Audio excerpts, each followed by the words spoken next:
You are listening to Three Kitchens Podcast, hosted by Erin Walker and Heather Dyer. We're on a mission to inspire other home cooks just like us to be brave and try something new. Let's learn to cook better and eat great food. Mochi Ice Cream. So it was gluten-free and dairy-free. I mean, if that's what you need a dessert to be, I feel like this checks all the boxes. Oh, for sure. Yeah. Hey, before we get started with this episode, we wanted to take a quick moment to correct something from our episode about Monty dumplings, season 6, episode 1. Yes, when you talked about that recipe, you had mentioned that Monty were Turkish. But then a listener reached out to us to let us know that Monty actually have deep roots in Armenian cuisine and culture. And that's an important distinction, especially because of the painful history between Armenia and Turkey. And these kinds of dishes often cross borders and evolve over time, but it's still important to give credit where it's due. Exactly. And it's also a good reminder that as home cooks, we are always learning. And as podcasters, we are telling stories in an effort to share what we learn with our listeners. And we do try to bring a bit about the history around a dish that we make here when we can. But in this case, all arrows pointed to Monty being a Turkish dish. And sometimes food history can be more complex than it first appears in food blogs and recipe books. And we really appreciate the feedback and the chance to tell a more accurate story. So thank you to our listener who sent the correction. You know who you are. We appreciate your support and your feedback. Now, let's get on with the episode. Well, hi. Hi. Welcome to today's episode of Three Kitchens Podcast. Feels a little bit like remembering the old trick we have to do every time. We're like, what do we say again at the beginning? And when we recorded the last one, we didn't say our names, I don't think. Possibly not. We're just like, hey, everybody, here's what we're cooking. Just like right into it. You can tell what part we're excited about. Yeah. Who cares about us? There's food. This lovely host is Erin Walker. Hello, my name is Erin. And over there is the other lovely host, Heather Dyer. Hello. Okay, I feel better now. I was There like, for some reason, you know, when you like wake up in the night and then you're like, oh, of course. did we introduce ourselves? Like, how stupid to even like, These are the think of things it. that come to you at, 2 2:30. Yeah. Yeah. We must be on the same schedule. Oh, I'm sure we are. Well, speaking of being on the same schedule, you started out our season with a dumpling. Mm-hmm. And now it just so happens that I am going to make a dessert for my son's 15th birthday, which I think we can put in the dumpling category. Okay, I just need to stop for one moment.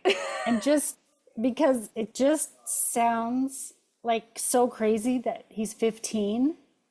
First of all, that you're old enough to have a 15-year-old. Look at your lovely self. We'll just keep these hairs back there.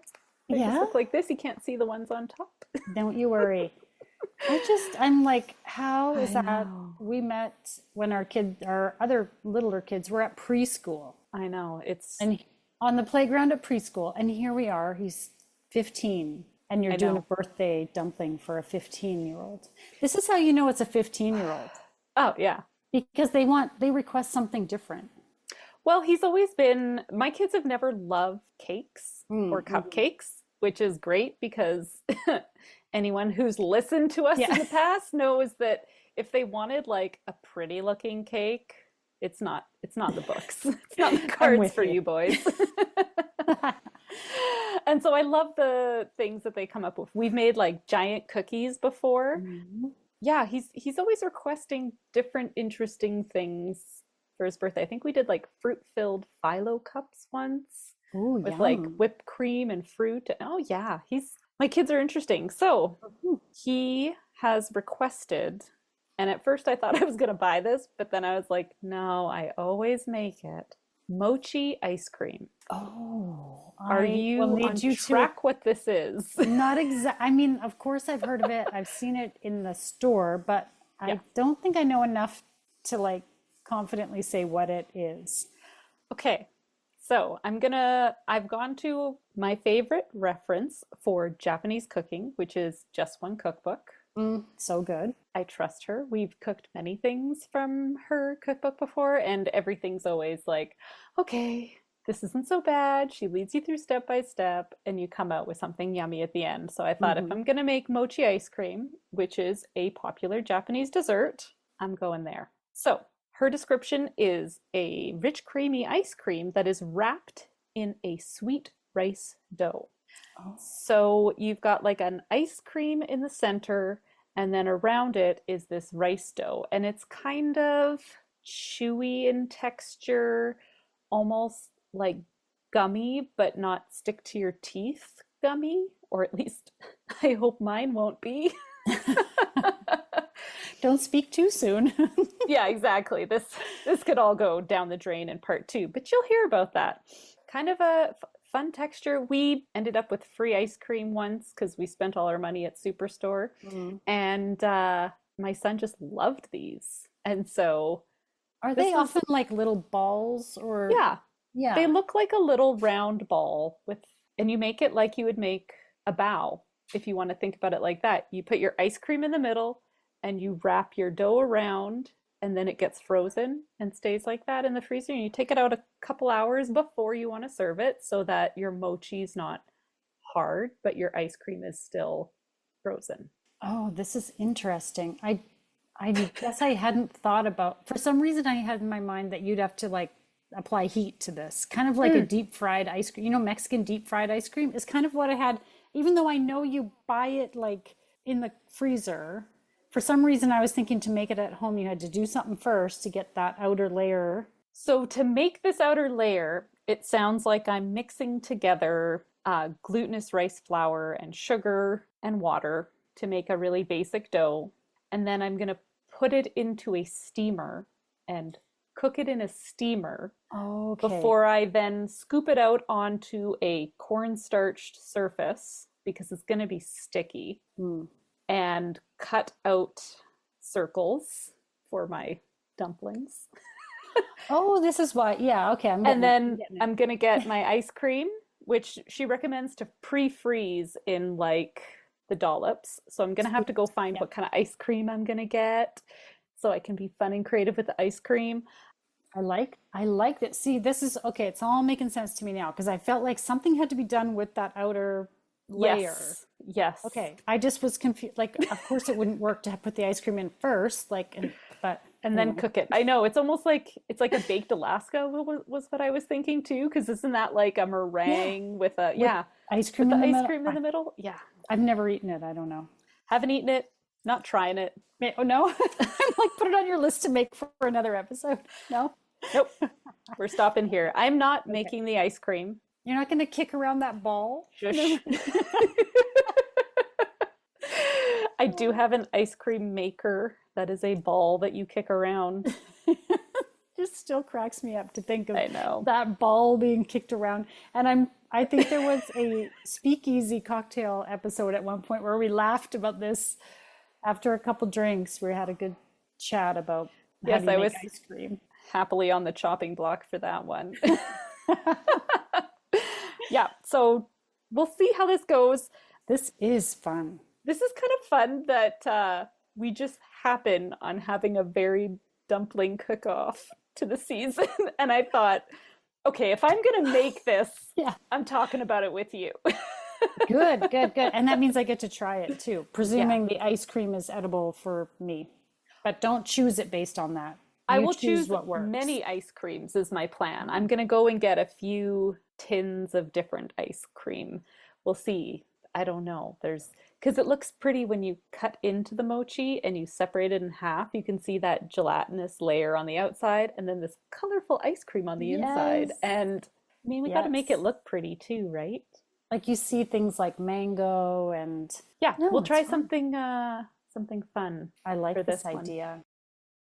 Hi, listener. If you're into all the foodie things like us, you're probably scrolling food, photos, and videos on at least one of the social apps. Whichever social media app is your favorite, we're probably there too. Connect with us on Instagram, Facebook, YouTube, Threads, or TikTok, or all of them if you're as crazy as we are. Say hi and let us know what recipe you'd like us to tackle next. Links to our socials are in the show notes. Now, let's get back to the show.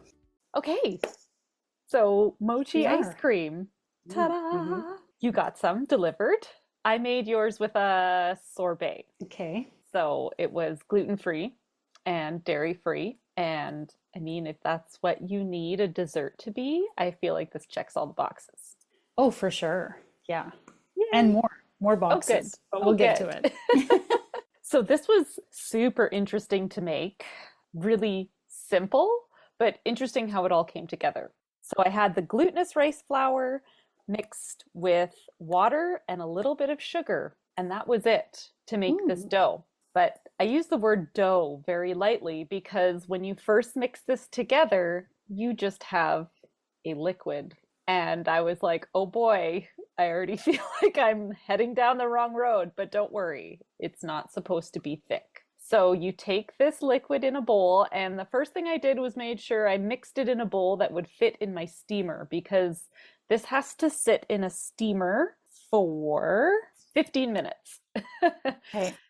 So once you've got these ingredients, this flour, water, and a little bit of sugar mixed together, you pop it into your steamer. And then you're going to put a towel on the lid so that the condensation while it steams doesn't drip back into your dough that you're trying to Okay. use because that will change the consistency of it. And I'm assuming make this not work. I feel like we had that tip for something else in the past. That's like triggering a Yeah, memory of right? something else where we talked about how the condensation goes in. And sometimes you want that like a braise or something when it's like covered and you want to keep all the moisture in there. And Yeah. sometimes you don't want it dripping. Oh, I have a feeling it was another rice based thing, and it was Ooh. that Chinese New Year cake. That sounds super familiar to me. Similar, Yes. we didn't want water pooling on top as it sets. Yeah, because that water to flour rice flour ratio is pretty important, I'm thinking, Hmm. when it comes to making this. And any little disturbance in that would kind of destroy this dough. Okay. Yeah, so just a towel, you can just knot it over your lid and then put your lid down. Worked perfectly. And after about, they say halftime. So after 7 minutes, I went in there. You want to get a rubber spatula wet and you just stir the sides. And this is where it was starting to get like gummy on the bottom and the sides. So I kind of, but there was still a lot of liquid. And I was like, okay, something's happening here. We'll keep going. I So need to, I can't wait to see the video clips to see what it looks like when you do that. yeah, so it again, you open up the lid and you're like, oh boy, this is just liquid. Oh no. But then as I pull the spatula around my glass bowl, I realize, oh no, there's like stuff sticking. There's like a trying to think what this can equate to. This is what I spent since I've given this to you. How can I explain Yeah, yeah. what this is? So you scrape this off, pop that lid back on, finish that 15-minute steaming process, take my lid off, and lo and behold, I have a blob. It's kind of like jelly, not jelly. I like to think of it, even though I haven't made this, I'm assuming it's like slime because I've touched kids' slime that comes out of like a container. It's like sticky slime, Okay, okay, I get it. So it's a little more liquidy than, more liquidy than gummy. okay, okay.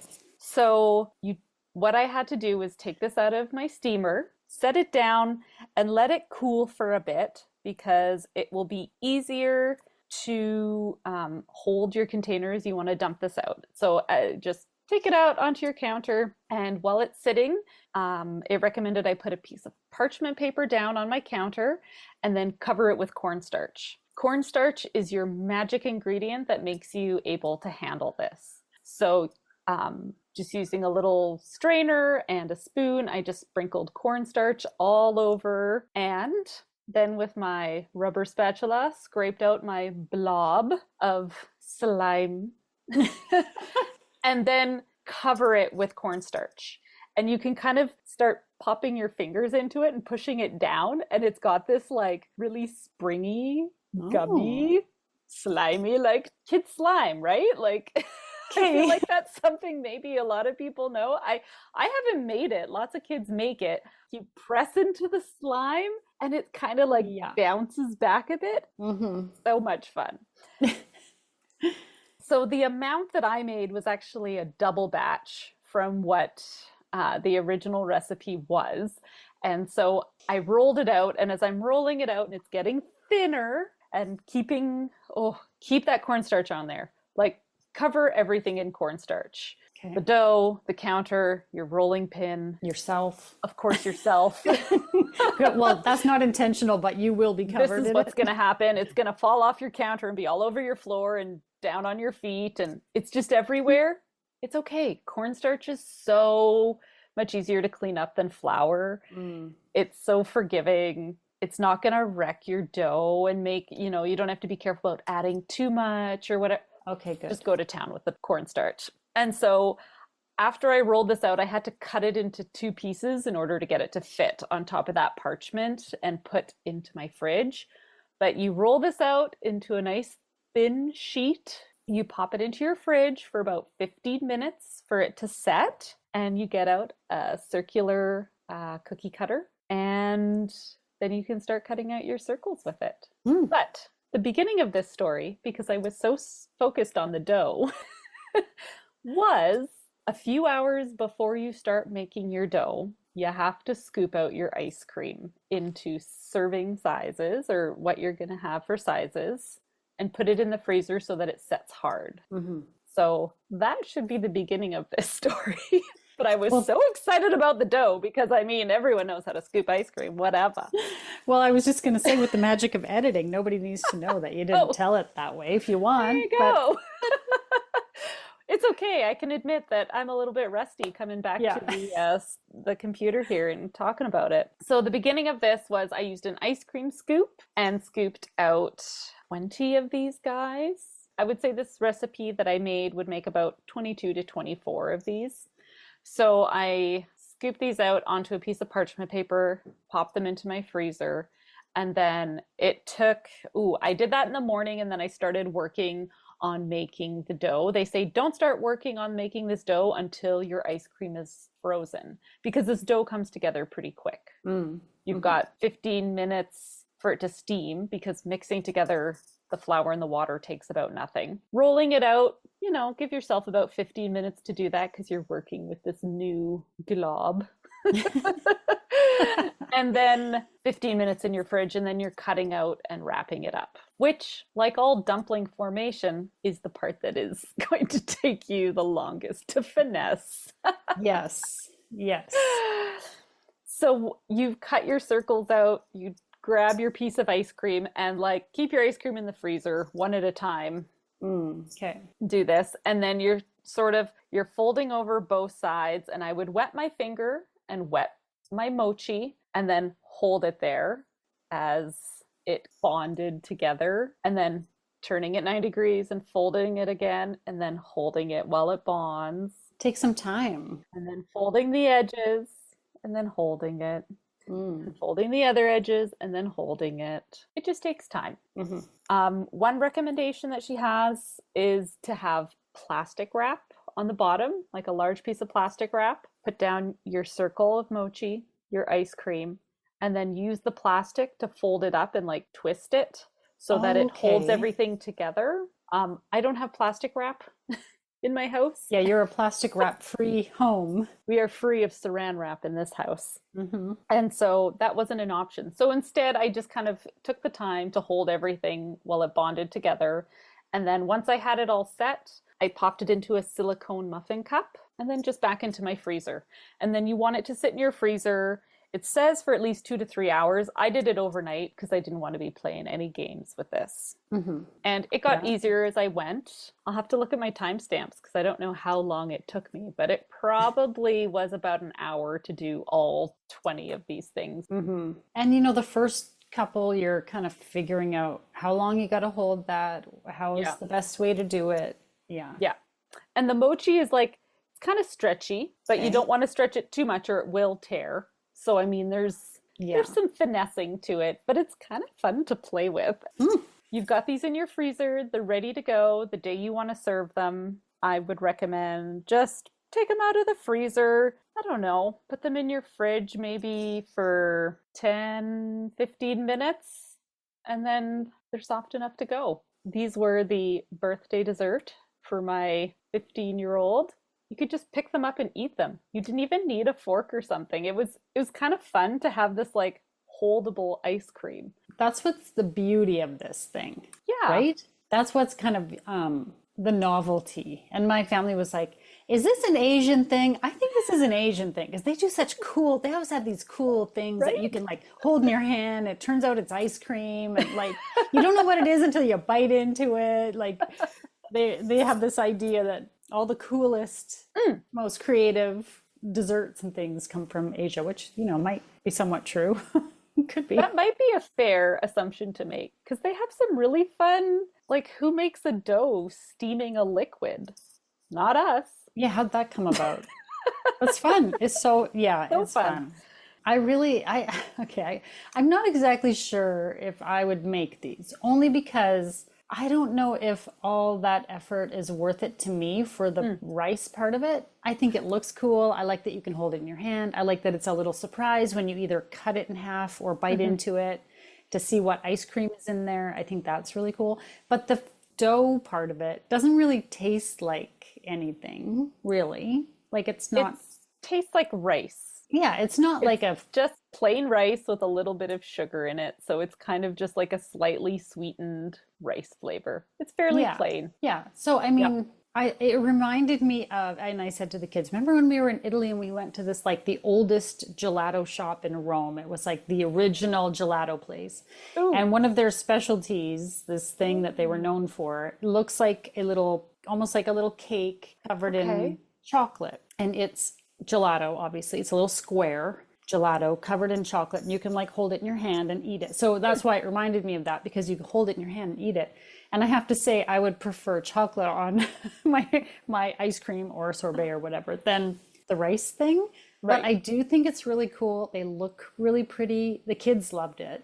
Yeah. Kids thought it was like fantastic. I think this is something if you're trying to make something fun for a dessert and you want to do something different. Yeah. And like I said, you can have this is gluten free. This can be dairy free depending on what you're using for your filling inside. I mean, any kid who's got allergies and wants something fun for a birthday party or something, this checks the boxes, right? It's Hmm. not like, oh, everybody else has a cupcake and here's your, bowl of sorbet or something, right? Like you never, it's always nice to have something that's inclusive for everybody. So if you're hosting or you're doing something fun and you want to make something that everyone can eat, I think I wouldn't make this just for like, all right, ice creams.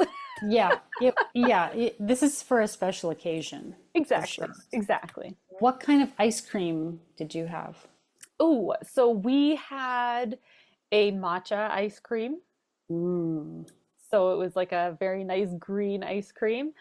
We had a cherry ice cream, and then we had a mango ice cream. mm, So we had three different nice. types. For you, I had a raspberry sorbet, I think, which I made a couple extra so that I could also try that because I kind of like a sorbet sometimes better than an ice cream. So, It was great. oh, Yeah, good. you could totally put anything. And there's lots of, following along the sensitivities and restrictive diets, there's lots of plant-based ice creams now that are Yes. readily accessible. You could put one of those in there if it's a dairy thing. Mhm. Yeah, so many options. And you can go to all those wonderful little specialty ice cream shops Hmm. and go and grab something that you love because so many of them have them in tubs and then transfer it onto there. So, Well, I'm glad you tried it. I thought it was like something so unique, like yeah. different to what we would normally have. And I like that. I mean, yes, you can go and buy these in the Hmm. freezer at the store.